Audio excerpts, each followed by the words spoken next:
Hello, everybody. Welcome to my new channel, formerly known as Liam Willie. Um, I'm here today to start a new channel about music and talking about albums I like and just going over music that I listen to. And I wanted to start one thing, and that is review albums that I listen to and give my thoughts on them. I know you can't see me, but behind my computer screens and my computer, there is a wall of about 40 vinyl records, and I'm going to go through every single one of those before I go through other albums. So here on the top right of my wall is Illmatic by Nas, which is what we're going to be talking about today. And yeah, so let's just get into it. Song 1, The Genesis. I have nothing to say about this one. This is just like a brief introduction skit. It's a skip for me every time. I'm not the biggest fan of it, but it doesn't really add too much to it. Second song, New York, State of Mind. This is a classic song. The beat is very nice. I like that he sampled himself in the song with that nasty Nas. I don't know if you would call it ad-lib, but he kind of incorporates it into the beat. And yeah, it's a bit of a longer song. Wish it was a little bit shorter, but still a good song. If you're not counting the Genesis, I would say this is a great way to open up your debut album. Song number 3, Life's a Bitch with AZ and Oludara. AZ really brings the hook together. I don't know where Oludara fits in. I think he fits in it in one of, like, I guess I wouldn't say skits, but like one of the talking parts of the song.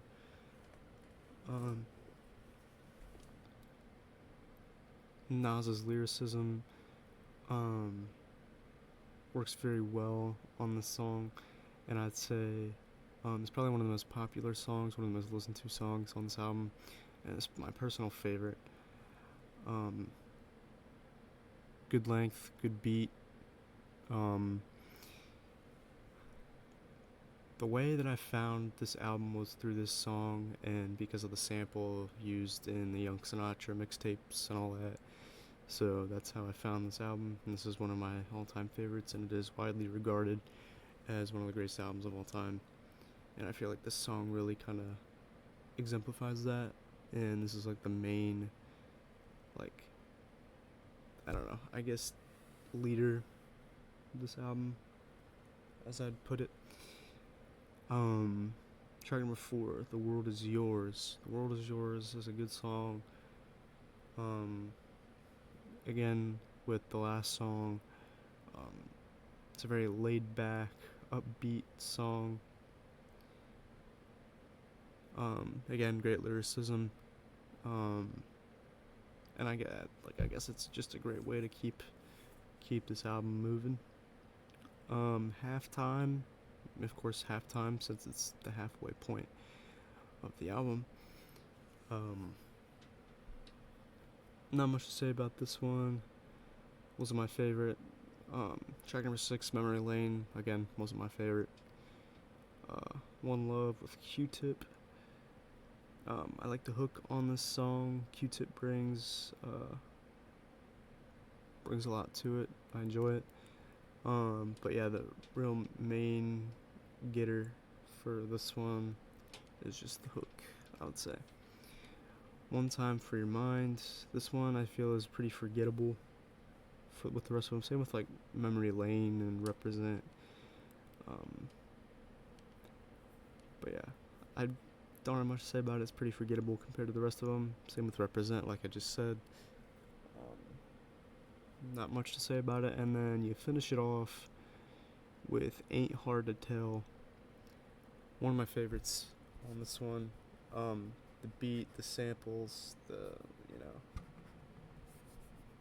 lyricism, the just a great finisher to a great debut album by one of the greatest rappers of all time.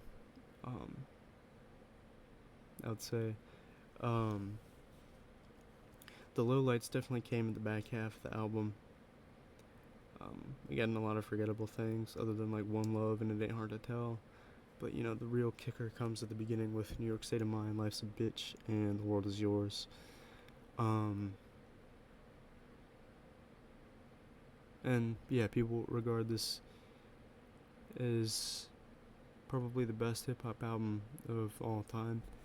And that's why I got a vinyl of it, because it's great all the way around, despite, the back half being a little more lackluster compared to the front half.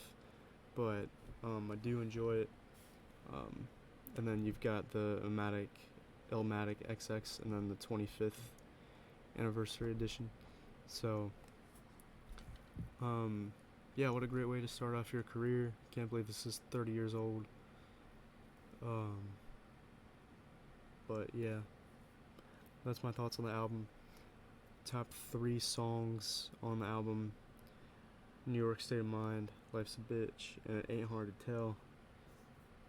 And then my least 3 favorite, The Genesis, because it didn't really add much to it. I think if you just left that off, it would have been good either way. And then probably One Time for Your Mind. So, yeah, that's my thoughts on this album. 10 out of 10, obviously. My personal favorite of all time. So, yeah. Thank you. The next album on my wall is Travis Scott. So I'll probably be doing that one as well. So, yeah.